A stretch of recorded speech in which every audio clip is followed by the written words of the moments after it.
Hi friends, मैं परविंदर खारी।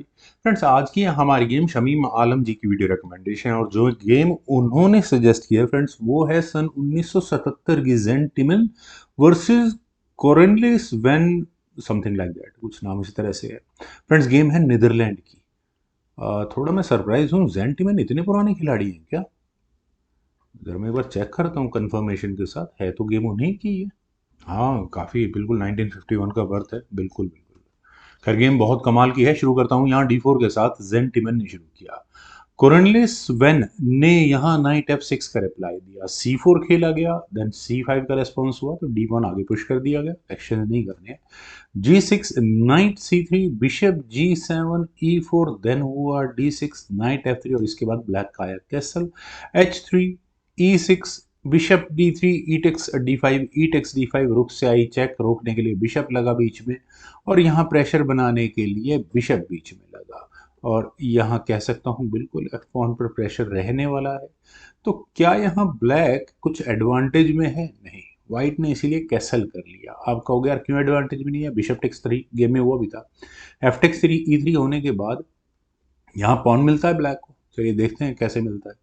Rook takes E3 होने के बाद देखिए क्वीन D2, यहाँ पर अटैक होगा ही होगा। अब दो तरीके हैं। सबसे क्वीन E8 करते हैं एक बार, मैं सिंपल दिखाने के लिए। क्वीन E8 करने के बाद देखिए यहाँ पर फॉक लगने के कितने पोटेंशियल चांसेस हैं। नाइट B5 होगा ही होगा, C7 स्क्वायर पर अटैक बनेगा ही बनेगा। तो बिल्कुल कह सकते हो कि आप छोड़ो, क्वीन को E7 स्क्वायर पर रखो, लेकिन E7 स्क्वायर पर ये क्वीन रखी जाएगी तो इस रुक के जाने के लिए स्क्वायर कौन सा अवेलेबल है। नाइट D1 होते ही रुक फंस जाता है, रुक टेक्स F3 ही करना पड़ेगा।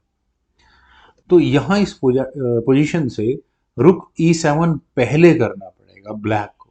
और ऐसा होने के बाद क्वीन F4 होने के साथ ही क्या समस्याएं आकर खड़ी होती हैं, मुझे बहुत ज़्यादा एक्सप्लेन करने की ज़रूरत नहीं है। खैर चलता हूँ जरा गेम में। यहाँ खेला गया किंग G7, बिल्कुल ठीक भी है, नाइट पर डिफेंस भी करना चाहिए, कब अटैक आ जाए। क्वीन D2, पॉन पर डिफेंस हो चुका है इस बार।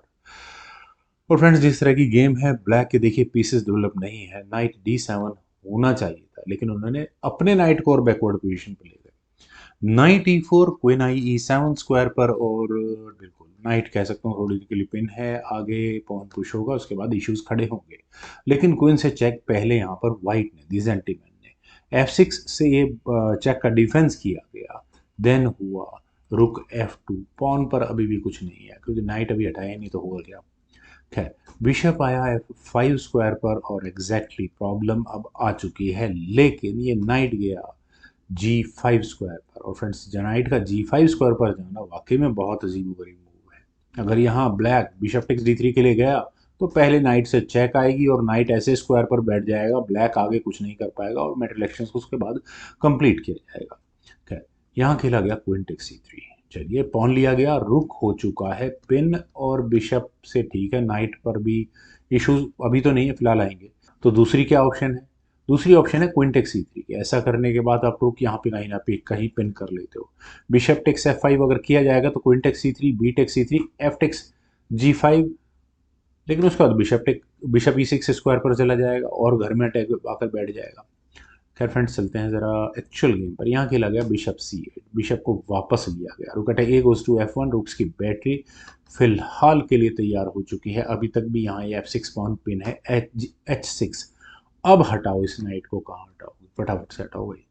बिशप टेक्स G6, अरे नहीं मुझे नहीं हटाना फ्रेंड्स, जानबूझ कर खेला गया सेक्रीफाइस है ये। अब करें तो करें क्या। अगर यहाँ पर पॉन से इस नाइट को लिया जाएगा तो एक और नाइट आकर बैठ जाएगा। मतलब अगर यहाँ एच टेक्स G6 खेला गया तो बिशप टेक्स C8 पहले होगा, रुक एक्सचेंज डाउन होगा और उसके बाद यहाँ पर नाइट क्या करेगा मुझे बताने की ज़्यादा ज़रूरत है नहीं। खैर फ्रेंड्स, जानबूझकर खेला गया मूव है, जान वो बहुत सोच समझ कर खेलना चाहिए था। रुक ही बचा लेते तो ज़्यादा बेहतर था, क्योंकि किंग टेक्स G6 करने के बाद तो प्रॉब्लम्स और ज़्यादा बढ़ गई। क्वीन D3 चेक हुआ। फ्रेंड्स, अगर आप यहाँ सोच रहे हैं कि बिशप को बीच में लगा लेते हैं तो वो मूव बेकार हो जाएगा। यहाँ अगर एफ पॉन आगे पुश करते हैं तो उसमें भी ब्रेदर नहीं मिलता है, क्योंकि अगर यहाँ से ही गेम आगे बढ़ेगी तो नाइट H4 चेक होगा। तो बिशप मूव लगने वाला बीच में, वो तो आपको समझ में आ गया होगा कितना प्रेशर होगा यहाँ पर इस स्क्वायर पर, वो दिख रहा है आपको। यहाँ इस पॉइंट पर किंग टेक्स G5 या किंग H5 खेला गया तो रुक टेक्स F5 चेक और ऑब्वियस है कि आप यहाँ बिशप को इंट्रोड्यूस नहीं कर सकते, क्वीन क्या पता नहीं क्या क्या घुस जाएगा यहाँ पर। किंग टेक्स H4 खेला गया, देन रुक F4 चेकिंग जी, 3 स्क्वायर पर जाएगा, देन क्वीन से चेक आ जाएगी और वो मेट होगी। तो किंग को कहाँ लेकर जाना पड़ेगा, किंग को लेकर जाना पड़ेगा G7 स्क्वायर पर, और उसके बाद होगा यहाँ पर रुक टेक्स F5, और नाइट का इंट्रोडक्शन का क्या करने वाला होगा ये मुझे बताने की जरूरत नहीं। अगले मूव में अगर आपने मेट रिएक्शंस नहीं किया तो रुक क्या करने वाला होगा ये भी मुझे बताने की जरूरत नहीं है। तो यहाँ H takes G5 H takes G5 ही करना पड़ेगा, और अगर यहाँ से गेम आगे बढ़ेगी तो आप क्वीन से चेक दो, और चेकमेटिंग सीक्वेंस की तैयारी को और स्ट्रॉन्ग किया जा सकता है। खैर फ्रेंड्स, जरा चलते हैं अब एक्चुअल गेम पर। काफ़ी सिचुएशन हाइपोथेटिकल हो गई है। यहाँ किंग को G7 स्क्वायर पर प्लेस किया गया, देन खेला गया नाइट E5। फ्रेंड्स जेंटिमन देखिए क्या हो क्या रहा है ये, नाइट मतलब क्या बना दिया भाई, ये दोनों नाइट कहाँ रखे हुए हैं। खैर, ये क्वीन कहाँ कहाँ जाकर चेकमेट करने वाली है, चेकमेटिंग सीक्वेंस तैयार करने वाली है, ये आप देख सकते हैं। खैर फ्रेंड्स, अब गेम इतनी मुश्किल कॉम्प्लिकेटेड हो चुकी है कि मुझे सही बताऊं तो कौन सा पीस लूं कौन सा ना लूं। चलिए कुछ तो कोशिश करूं यार मैं। पहले ले लेते हैं queen takes E5 check, E5 को सॉरी चेक नहीं, तो क्वीन H7 चेक होगा, किंग कहाँ जाएगा, बिल्कुल जी F8 स्क्वायर पर, और उसके बाद क्वीन से चेक, चेकमेट। तो यहाँ तो ये समझ में आ गया कि चेकमेट तो नजर आने लगी है, बहुत लोगों को समझ में आ गया होगा। अब कहते हैं कि एफ टेक्स जी E5 कर लेते हैं, लेकिन उसके बाद डायरेक्टली देखिए रुक की एंट्री हो जाती है F फाइल के अंदर, तो ये चेकमेट हो जाती है। तो देखते हैं उस नाइट को लेने से क्या होता है, दूसरा नाइट को लेने से। अगर यहाँ एच टेक्स G5 किया गया तो क्वीन G6 चेक होगा। अब किंग के जाने के लिए दो स्क्वायर्स हैं, H8 स्क्वायर पर किंग जाता है तो नाइट F7 चेक, और आपको क्वीन देनी पड़ेगी अगर गेम खेलनी है तो। और अगर यहाँ इस पॉइंट पर मान लो किंग F8 स्क्वायर पर जाता है तो बाकी का जलवा यहाँ ये रुक दिखा देंगे।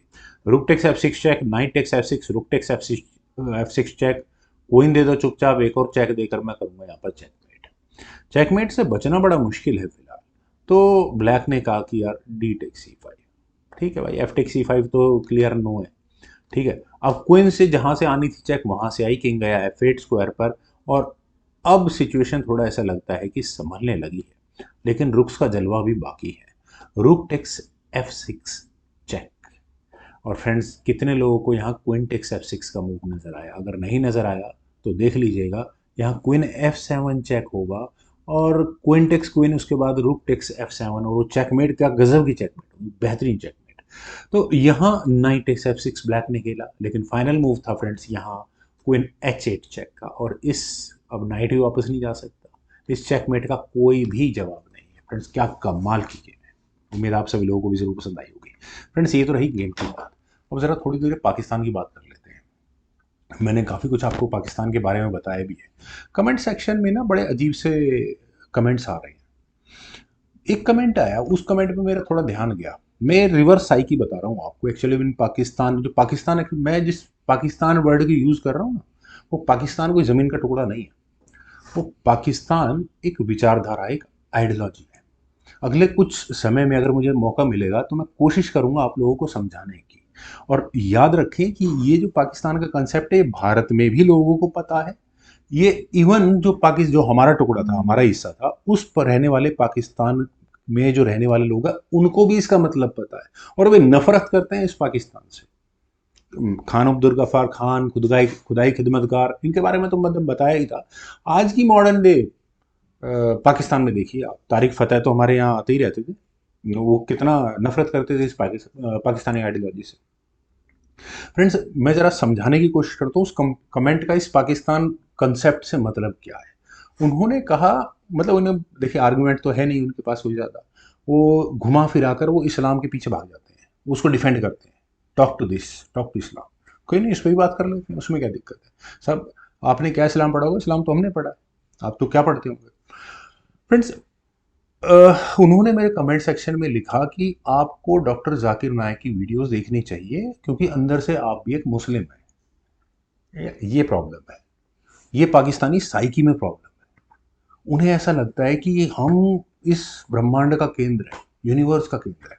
उन्हें ऐसा समझाया लगता नहीं, उन्हें ऐसा समझाया जाता है, इस तरह से समझाया जाता है। बहुत से लोग जो रैशनल थिंकिंग वाले हैं वो इससे दूर हो जाते हैं, वो जाना नहीं पसंद करते। ठीक है यार, इनको भौंकने दो जो भौंक रहा है, मैं अपने काम से काम रखूंगा। ज़्यादातर वही लोग, और वही लोग इस पाकिस्तानी आइडियोलॉजी से चिढ़ते हैं। अब जिन लोगों ने थोड़ा हिस्ट्री को पढ़ा है ना, वो अगर फ्रेंच रिवॉल्यूशन को पढ़ेंगे तो उन्हें समझ में आएगा फ्रेंच रिवॉल्यूशन जो फर्स्ट रिवॉल्यूशन हुई थी, तो वो डेमोक्रेसी, यहाँ भारत में एक पार्ट पढ़ाया जाता है डेमोक्रेटिक रिवॉल्यूशन से कहीं ज़्यादा वो एक ऐसी रिवॉल्यूशन थी जिसमें उनका फंडा क्लियर था कि यार पॉलिटिक्स और रिलीजन को हम बाइफरकेट करेंगे। मतलब पूरा यूरोप लगभग इसी prophetic concept, prophetic way of politics के अंदर था उससे पहले। फ्रांस रेनेसां के बाद वहां बदलाव आने शुरू हुए। इसके बड़े पीछे बड़ी लंबी कहानी हुई, एक दिन में नहीं हुआ, बहुत लंबी कहानी है, 300-400 सालों का स्ट्रगल रहा है उन लोगों का। तो उन्होंने डिसाइड किया कि भाई अब हम पॉलिटिक्स और रिलीजन को अलग अलग करेंगे। तो वहां से वर्ड आया सेकुलर। ये सेकुलर वो इंडिया वाला बेवकूफ़ी भरा सेकुलर वर्ड नहीं है, वो इंडिया का कोई सेकुलर नहीं है, वो बकवास चीज़ है। वो सेकुलर का एग्जैक्ट मतलब ये है कि हम पॉलिटिक्स और रिलीजन को दो अलग अलग एंटिटी हैं। पॉलिटिक्स बिल्कुल भाई मेरी जीवन का रोजमर्रा की चीजें प्रभावित करती हैं, वो राजनीति है। रिलीजन मेरा पर्सनल मैटर है। देख इस्लाम जो भाई साहब कह रहे थे ना कि आप अंदर से इस्लाम है, भाई इस्लाम को थोड़ा सा मैं भी समझता हूँ, मैं थोड़ा समझाने की कोशिश भी करता हूँ। इस्लाम का मूल कंसेप्ट क्या है? वन गॉड, मतलब एक ईश्वर हो गया, दूसरी एक तरफ ईश्वर होगा और एक तरफ मैं हो गया, मेरे और उसके बीच में सीधा संवाद है। बीच में बिचौलिया क्या कर रहा है, बीच में मुल्ला क्या कर रहा है? ये भाई साहब जिसने कमेंट लिखा है ना, वो खुद अपने आप से पूछे इस बात को कि बीच में वो मुल्ला क्या कर रहा है। ईश्वर और मेरे बीच में सीधा कम्युनिकेशन है, बीच में बिचौलिए क्या कर रहे हैं ये? जिस दिन आपको इस बात का जवाब मिल जाएगा, आप इस्लाम के सही स्वरूप को समझ पाएंगे।